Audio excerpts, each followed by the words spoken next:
Hello, this is International Master Igor Nestor and the Chess Master channel. In this video, we will see how to checkmate the black king with bishop and knight. This is not as simple task as checkmating with rook or two bishops, but anyway, it's no problem. Of course, two pieces, bishop and knight, are strong enough to checkmate the black king up till move 50. So what should we start with? First, what we have to understand, it's where the black king can be checkmated. In this case, we have black squared bishop. So the black king can be checkmated only in black corner. Can be a1 or h8. If it was white squared bishop, of course, the black king could be checkmated in white square corner, a8 or h1. So it's logical, it's clear. And before continuing, we must get acquainted with one key position, key setup of white pieces. Here you have this key setup, which you have to remember well.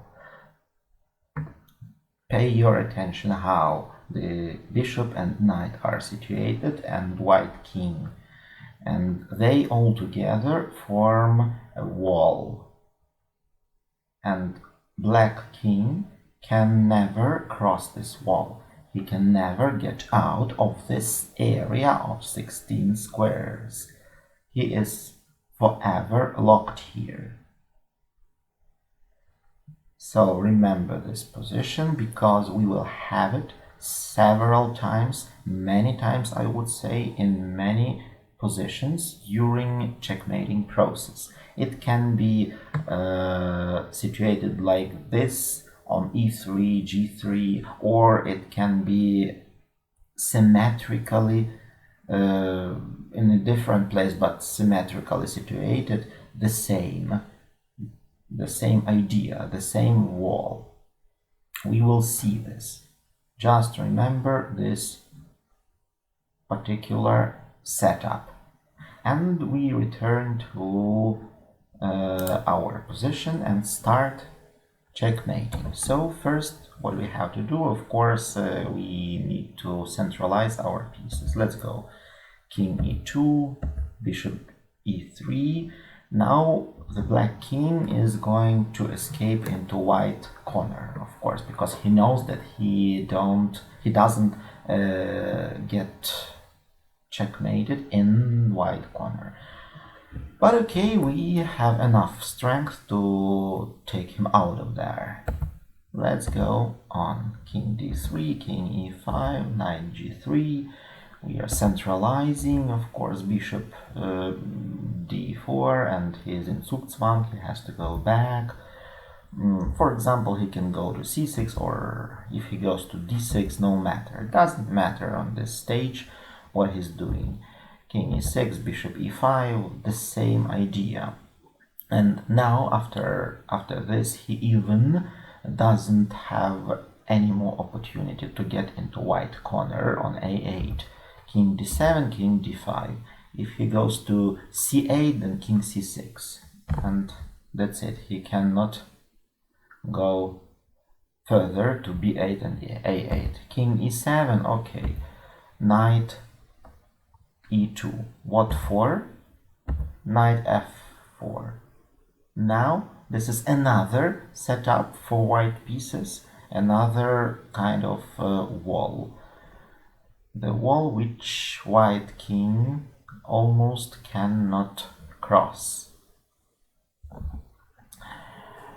Now, if he goes to the corner, to the black corner, perfect. Of course, it's perfect, we would be glad. but he doesn't want. Okay, no problem. King d5, now bishop g3, now king b7 and knight e3. So, do you remember this position? Yes, of course, we had it. We had it here. That's it. We spoke about this at the beginning. Now up from now, this position is just technical. You don't have to think anymore. All the rest is played by hand automatically. This is automatic win. Let's see how it is done. King d8, okay, fine, waiting move. Now Zugzwang, we push him back, we go forward. We go forward from the opposite side than he is, from down, maybe from up, okay, from the eighth file. King e7, now here, and we are waiting what he's gonna do. If he goes on e8, then we go here. Remember this, because this is a very typical thing. We put our bishop on smaller diagonal. He was here, it was big diagonal, now he is starting to control smaller diagonal. And the king, black king, is now limited with this triangle. He cannot get out. He wants to get out on e6, but king d7, and he has no any more opportunity to get out. Here it's all controlled. Now bishop e7, and we continue checkmating like in variation A. So let's now return to variation A. After bishop g3, he could play king e6. Let's go, king d8, king d7, and the same idea, smaller diagonal. And now let's see how to checkmate. King goes to e5. Now this is next wall which black king will never cross. He can never cross this wall.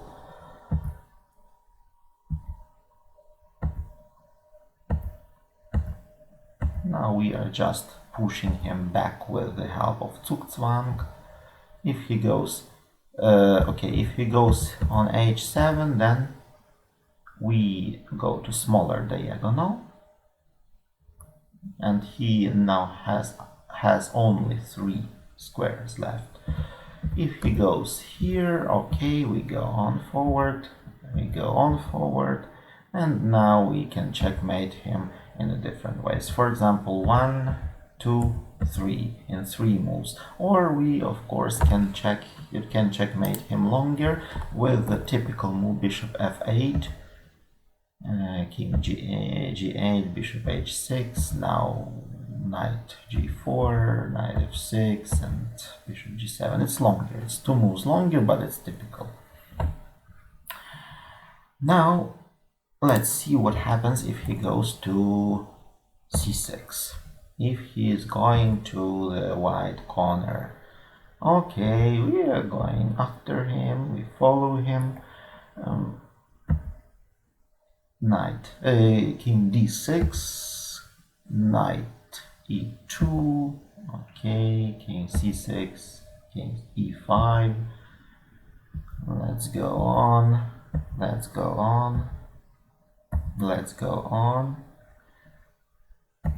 Yes, if he goes to c8, then sure, we play the same, which we already know. So we already know this position. I think we don't need to look at this anymore because it's already familiar. We have just learned how to checkmate from that position. If he goes on c8, okay, knight d5, and this is something we know already. Okay, perfect. So knight c6, king c6 and king a8. So how to take him out from that corner? Let's do it. It's not a problem at all. Bishop e5, king a7, knight c3. Now we have to use the help of our knight. The knight will take away the square a8. So we need our knight on the square b6. Now king has to go to a6. Now let's go to g3. For example, if he goes out, then of course bishop f2 and knight d5, and he has not any more possibility to go to a8. He has to go out. Now king b7 and knight f4. Look at this position. It's the same position as here. Yes, you remember this position. Of course, it's absolutely the same, but only positioned from another side, from another angle. It doesn't change absolutely anything. Checkmating is similar. We will see it a bit later. And now, after bishop g3, king a7. We are not afraid of this. King c7, king a6. Now bishop f2, king a7, and king c8. We are waiting. It's just waiting move. He must go here. We go knight d5, king b7, and knight f4. So we achieved our favorite, our basic, our key position. This is the key position from which checkmating process is totally automatic. We don't have to think anymore. King b5, bishop b6 Zugzwang, and we remember already that we now go forward from the edge. Bishop e3. If king a4, okay, king a4, so what do? Sure, we take this diagonal. This is important to take this diagonal, and now we go forward. We go here on a5. Why on a5? Because if he goes here, and now bishop b4, and it's his move. It's his turn to move, and he's in Zugzwang.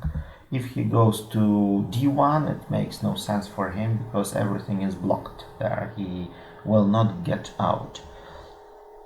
So, okay, king b3, bishop b4, then king c4, then just go with the king to key square d4, and now continue pushing him into the corner. As far as you see, he is totally limited in this position. He cannot get out. We push him back. We take smaller diagonal. Zugzwang. Go forward. And now checkmating. For example, knight here. Check and checkmate. So After bishop e3, he can go to c3. Okay, not yet pushed, but we can wait. He has no moves. If he goes to c2, okay, we go on. If he goes here, no problem. We can just limit him. This square, king d4, here, here, and smaller diagonal is now taken. And now knight goes to d4, and now we push him back, continue doing the same as we have just seen. Okay, after king b5, he goes to b3. Perfect. So we can already take this diagonal as usual. And this is something we have already seen. But let's see it once again. It's nice way to checkmate, or from here, also possible from here, not necessary from b4, it can be also from c3.